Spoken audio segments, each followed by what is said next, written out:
Hello everyone and welcome to my channel. My name is Crown and today we are going to have some more stories that I hope that you will enjoy.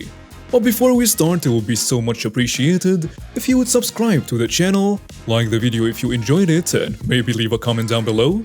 These simple clicks would mean a lot to the future of this channel and really reward the effort that I put in every day.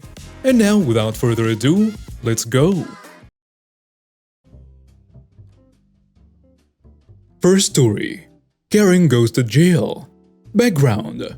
So I'm a psychologist. I work with people with special needs and disabilities. I work with their behaviors and write behavioral plans for them and their staff and families so that they have structure in their lives. I'm also going through chemo and radiation for cancer. I had surgery 2 years ago to have cancer removed from my left inner thigh. I walk with a cane. Cancer has come back in a number of different places and I'm now doing treatments a couple times a week. The story. So this happened almost a month ago.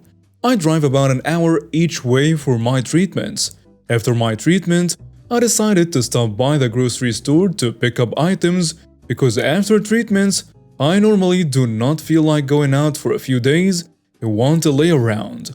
So I pull into the parking lot and I see a store scooter sitting out in the lot. I decided that I'm tired and I would just use the scooter today to rest my leg and help ease the pressure.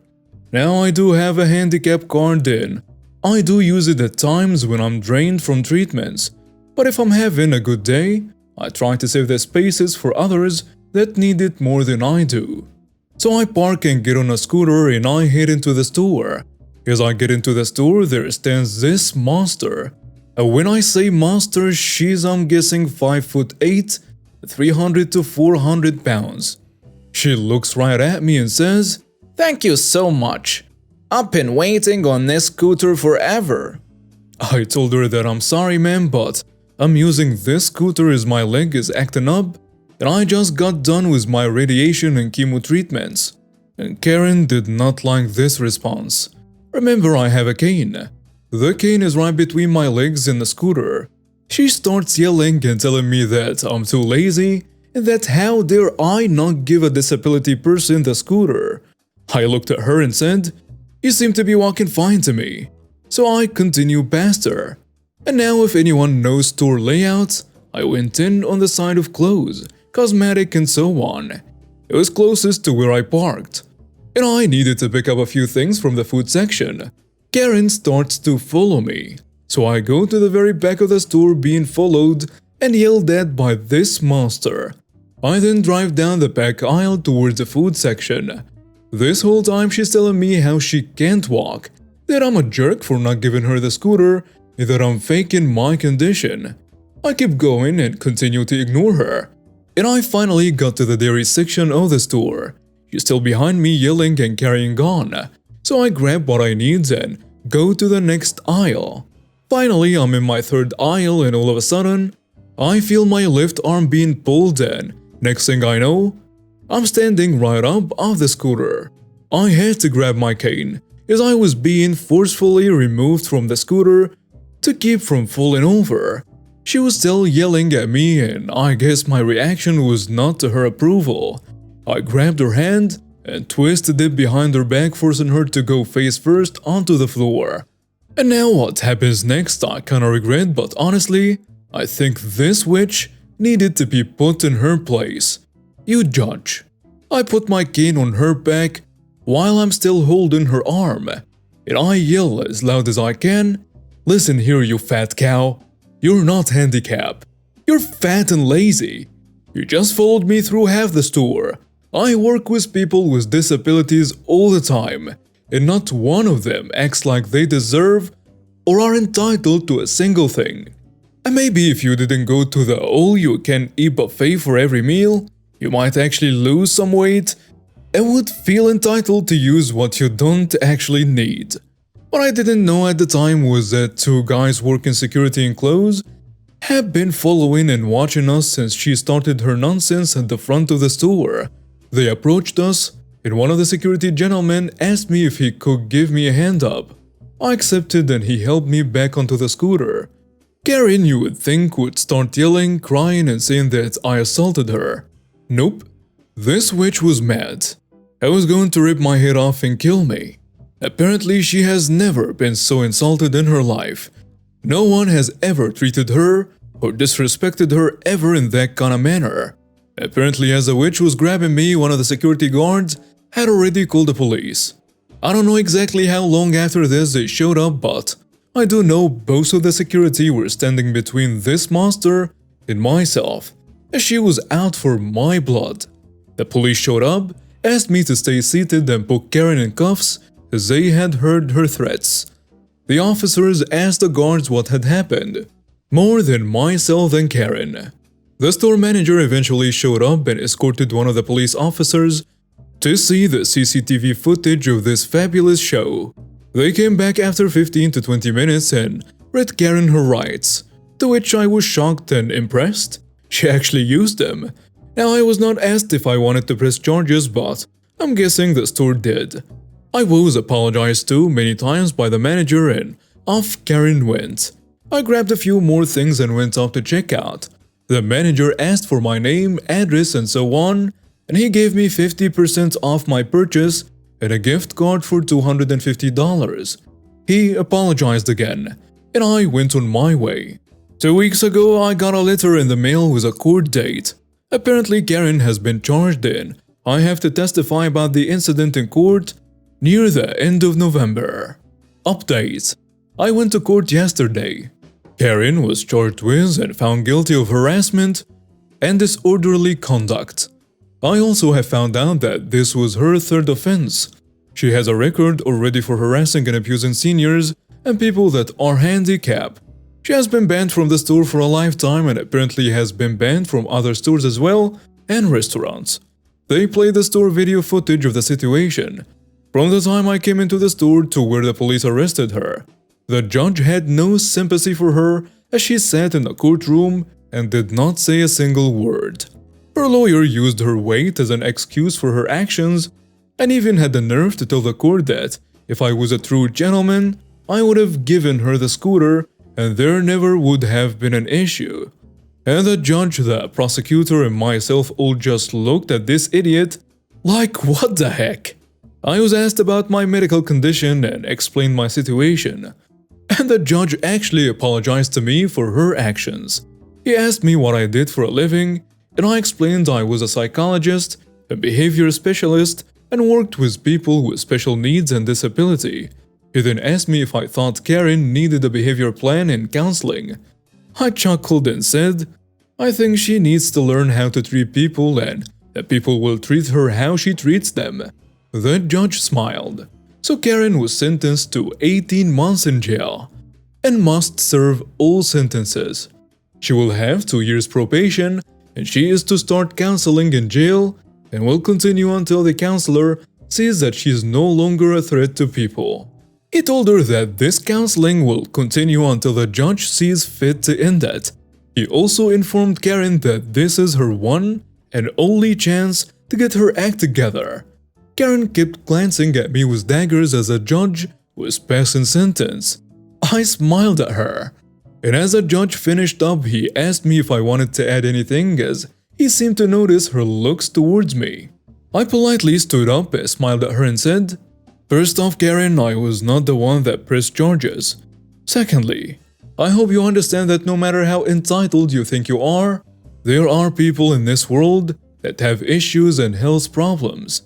Under the Disabilities Care Act, your actions created the mess you are in now. Because it was easier for you to harass people instead of asking or actually doing things for yourself. I then told her that I help people for a reason. My phone is on for my patients 24/7, 365. I also informed her that I have no hard feelings towards her, and that if she would accept my offer, that I would be willing to work with her at no cost to help her improve herself and her life. And Karen gave me a huge smile and then replied with a huge, "Screw you!" And for that, the judge sat back in his chair. He was smiling from ear to ear and asked her to stand up. The judge then told her that he changed his mind in his ruling. Karen will now be serving 36 months with no early release, 5 years probation, and will see a psychiatrist weekly until the judge finds her fit to be a member of society. He then explained that her actions towards me were a disgrace, and that for someone that put herself in this situation, she should realize when someone offers an olive branch, most people would consider taking it, but to show her disrespect and no remorse for her actions, he finds it fitting that her new sentence is more fitting for her. Next story. That wouldn't be right even if I was a doctor. So I work at a local hospital as a CNA, Certified Nursing Assistant. I do long hours, and while I try to have enough scrubs for a regular work week, we haven't had one of those in a while. So I tend to wash my scrubs when I have used up the third set after the third shift. Yesterday I woke up early and went to do my laundry at the apartment's washroom. I put on the scrubs, associated undergarments, and my workout clothes, put in my detergent, quarters, and go back to make some food and start my morning rituals for getting ready for work, setting my timer on my phone, so finishes my usual routine. After an hour my timer goes off and I go into the washroom to move my laundry when I pose. I did not put in a towel, did I? Definitely not a pink towel, since mine are all blue. I definitely was not child-sized with being over 6 feet, and some of my clothes were missing. Someone had stolen my laundry. Since the clothes were all wet and there wouldn't have been enough time for a second round of the washing machine, now I'm not sure what other people would have done, but a set of scrubs is like $75 each and I had work that day. So I wasn't going to spend that money again. And I wasn't going to give an excuse that nobody was going to buy. Plus they had pockets. And the OR scrubs they would make me wear do not. As a CNA I need my pockets, which is why I got the style with the most of them. So I started knocking on doors. And luckily it was the second one I tried. This older lady looks out at me as I explain myself, and she just gets this "oh pity me" look on her face. Yes, I did take your clothes, I'm sorry, but I needed to wash some things for my kid, and I don't have any money. Which, okay, I get it, times are hard. I might have been sympathetic to a point at this until she kept going. It's just you're a doctor and I know you have the money, so I figured you wouldn't mind donating some house clothes for my kid. To which I explained the cost, or tried to, and she cut me off. You work at the hospital, and hospitals always overcharge. I don't know why are you being so selfish. So at this point I was done. Even if that was true, that wouldn't be right. However, I don't think you thought this through. You do realize that I was working with at least 5 different COVID patients last night alone, right? Never mind that one of my duties as a CNA is cleaning up feces and other bodily messes. Now in actuality we wear isolation gowns over our scrubs, and even then the chances of getting COVID off fabric are not that high. But I have been covered in pretty much anything that can come out of a human. This is partly why I wash my scrubs separately and keep them away from my other clothes.